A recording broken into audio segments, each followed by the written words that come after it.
Bismillah, Assalamualaikum warahmatullahi wabarakatuh. Di sini saya akan menjelaskan materi tentang wasiat. Adapun pengertian wasiat, wasiat adalah pesan atau pemberian seseorang kepada pihak lain yang pelaksanaan dilakukan setelah orang yang berwasiat meninggal dunia. Dalam konteks Islam, wasiat merupakan amanah yang harus dilaksanakan sesuai dengan ketentuan syariat.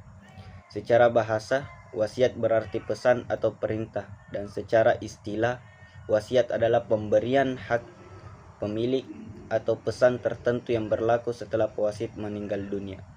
Adapun hukum wasiat.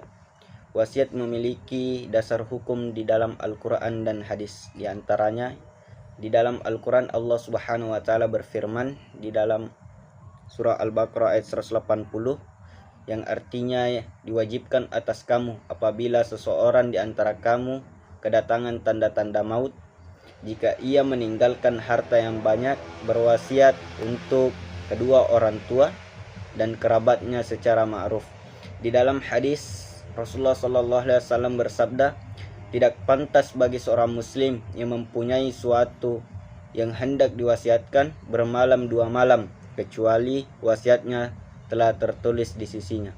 Hadis riwayat Bukhari dan Muslim. Adapun syarat wasiat. Syarat yang pertama, pewasiat berakal sehat, balik, bertindak atas kemauan sendiri, memiliki hak atas harta yang diwasiatkan. Adapun syarat yang kedua, penerima wasiat jelas identitasnya, mampu memiliki harta, tidak melakukan tindakan yang menghalangi penerima wasiat menurut hukum yang berlaku. Adapun syarat yang ketiga, syarat harta yang diwasiatkan milik sah pewasiat, bernilai dan dapat dimanfaatkan, jumlahnya tidak melebihi sepertiga harta kecuali disetujui oleh ahli waris. Adapun hukum wasiat dapat berbeda-beda tergantung kondisi. Yang pertama, wajib jika seseorang memiliki tanggungan atau hak orang lain yang belum ditunaikan.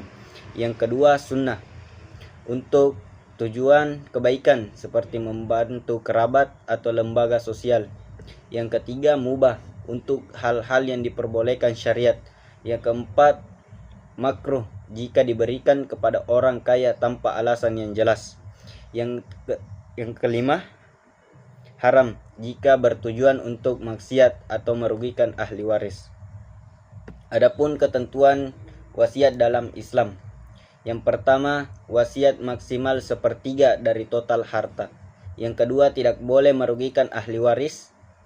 Yang ketiga, sebaiknya dibuat secara jelas dan tertulis. Yang keempat, dilaksanakan setelah biaya pemakaman atau pelunasan utang wasiat.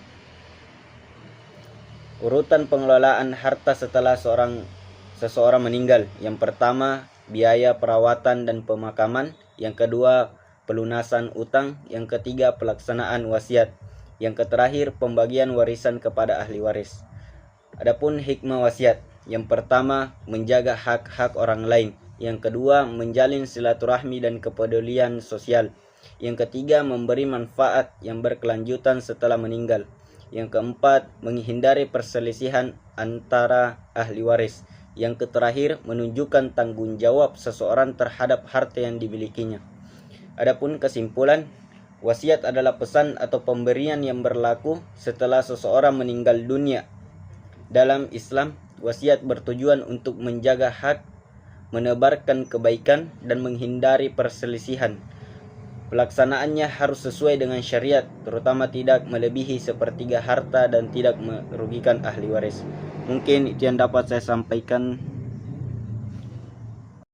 Bismillah, Assalamualaikum warahmatullahi wabarakatuh. Halo teman-teman semua, perkenalkan nama saya Hapriani Ayu Fadila dari kelompok 12 akan membawakan materi tentang wakaf. Yang pertama itu pengertian wakaf. Wakaf adalah perbuatan seseorang menyerahkan sebagian harta miliknya untuk dimanfaatkan bagi kepentingan ibadah atau kesejahteraan umum sesuai syariat. Harta yang diwakafkan tetap utuh, sedangkan manfaatnya digunakan untuk kebaikan. Kemudian yang kedua itu dasar hukum wakaf. Wakaf dianjurkan dalam Islam berdasarkan Al-Quran dan hadis. Salah satunya tentang sedekah jariah yang pahalanya terus mengalir selama manfaat wakaf masih dirasakan. Rukun wakaf yang ketiga itu pertama wakif atau orang yang berwakaf, yang kedua maukuf atau harta yang diwakafkan, yang ketiga maukuf alai atau manfaat wakaf, yang keempat itu ikrar wakaf atau penyataan wakaf. Kemudian tujuan wakaf mendekatkan diri kepada Allah, yang kedua membantu kepentingan masyarakat, yang ketiga menyediakan fasilitas ibadah, pendidikan, kesehatan dan sosial, dan yang terakhir itu memberikan pahala yang terus mengalir bagi wakif.